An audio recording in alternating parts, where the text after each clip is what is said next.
नमस्कार मित्रों, मैं एस्ट्रो वास्तु रिसर्चर हस्तरेखा इंडस्ट्री संजीव। आज की हमारी चर्चा का विषय वास्तुशास्त्र में वास्तुशास्त्र के मूलभूत 6 नियम, जो नवीन वास्तु निर्माण, वास्तु दोष निर्धारण में सदैव विचार करने और उपाय निर्धारण करने का आधार साबित होते हैं।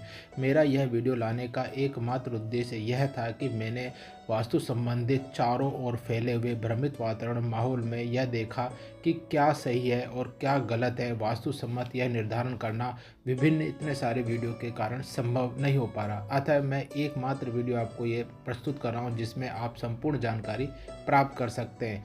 दूसरा, यूट्यूब के सर्च इंजन और यूट्यूब के इंस्पिरेशन में भी मैंने सर्वाधिक खोजे जाने वाला तथ्य जो पाया वह है वास्तु संबंधित सूचनाएं हैं। वास्तु से संबंधित निर्माण के क्या परेशानी आती है, उनको दूर करने संबंधित सूचनाओं का अध्ययन लोग जानना चाहते हैं।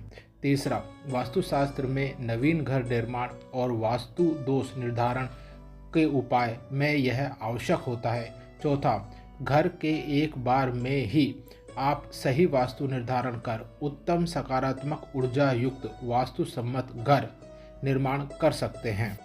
मूलभूत नियमों में सबसे पहला मूलभूत नियम, निर्माण हेतु सभी दिशा श्रेष्ठ है और कोई दिशा नकारात्मक या खराब नहीं होती। ये बात आप अपने दिमाग में सदा स्थिर करें कि हम उत्तर की दिशा में या पूर्व की दिशा में मकान को बनाएं, जबकि दक्षिण और पश्चिम की दिशा खराब होती है। ऐसा नहीं है, दिशाएं सभी श्रेष्ठ होती हैं। दिशाओं में प्रवेश द्वार और वास्तु संरचनाओं का निर्माण ही यह तय करेगा कि वह हमें अच्छे परिणाम देगा या गलत परिणाम देगा। दूसरा मूलभूत नियम यह है कि वास्तु सम्मत निर्माण ही घर में शुभ अशुभ अचानक होने वाली घटनाओं को तय करता है। मेरा कहना यह है कि हम घर में जो वास्तु में हर दिशा में हर पद पर जो निर्माण हेतु संरचनाएं बनाई गई हैं, अगर हम उन्हीं को वहीं पर बनाएंगे तो हमें अच्छे परिणाम प्राप्त होंगे, चाहे घर की दिशा कोई सी भी हो। अगर हम नकारात्मक दिशाओं में या विपरीत दिशाओं में उनको बनाते हैं तो उसके हमें गलत परिणाम प्राप्त होते हैं। तीसरा मूलभूत नियम, सहायक वास्तु संरचना जिसके 6 विभाग हैं। पहला, ढलान उठान। दूसरा, कटान वृद्धि या विस्तार। तीसरा, हल्का या भारी निर्माण। चौथा, जल का अर्थात घरेलू जल या वर्षा जल का बहाव। पांचवा, केंद्र का खाली होना या उसका भरा होना।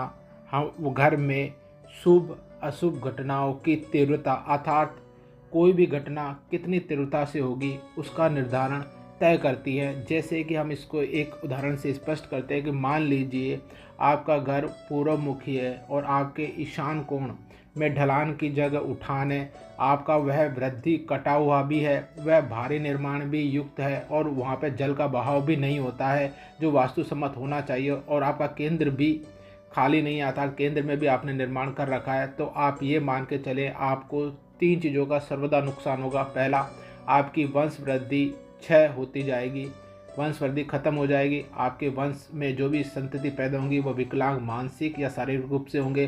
तीसरा, धन की स्थिरता और धन की कमी यहाँ पे प्रारंभ हो जाएगी। और चौथा, घर में पुरुष संतति बुजुर्ग संततियों का आशीर्वाद नहीं होगा अर्थात उनका अभाव होगा। घर में स्त्री संतति की अधिकता हो जाएगी। इसके अलावा और बहुत सारे प्रभाव हैं जिनको हमने आगे वीडियो में हमारी वीडियो में स्पष्ट किए हैं।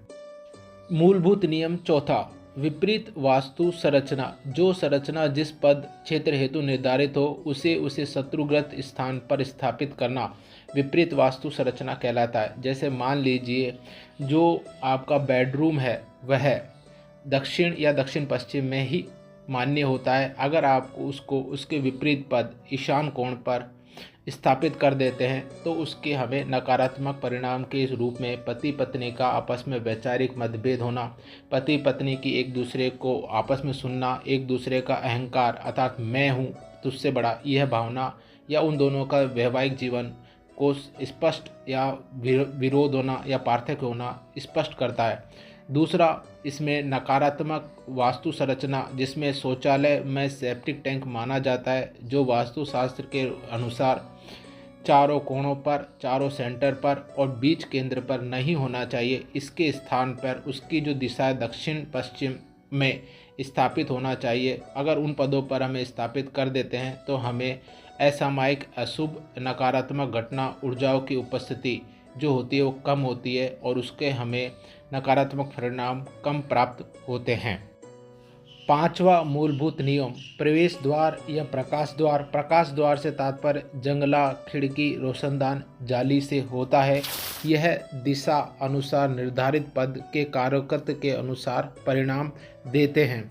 अगर मान लीजिए पूर्व दिशा में आपका प्रवेश द्वार जयंत और इंद्र पद पर है तो वह आपके लिए सकारात्मक होता है। इसी प्रकार उत्तर दिशा में आपका जो प्रवेश द्वार आपका मुख्य भल्लाट सोम पद पर होना चाहिए। पश्चिम दिशा में पुष्पदंत और वरुण पर, और दक्षिण दिशा में ग्रह तक्ष, जिसे मैं बृहद तक्ष पद कहता हूँ, उस पद पर होना चाहिए। अगर आपके इन पदों पर द्वार नहीं है तो पहले आप इन पदों पर हल्के छोटे द्वार स्थापित करें तथा अन्य पदों के द्वार को आप सक्रिय न रखें और जो सहायक जो छोटा गेट आपने बनाया उसको सक्रिय रखें।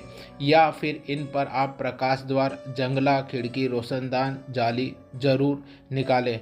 इस संदर्भ में मैंने आपको अपनी पूर्ण दिशा वाइज हर दिशा में आपके क्या रोशनदान या प्रवेश द्वार या प्रकाश द्वार होना चाहिए की वीडियो बनाई है। आप वहां से आप विस्तृत जानकारी प्राप्त कर सकते हैं।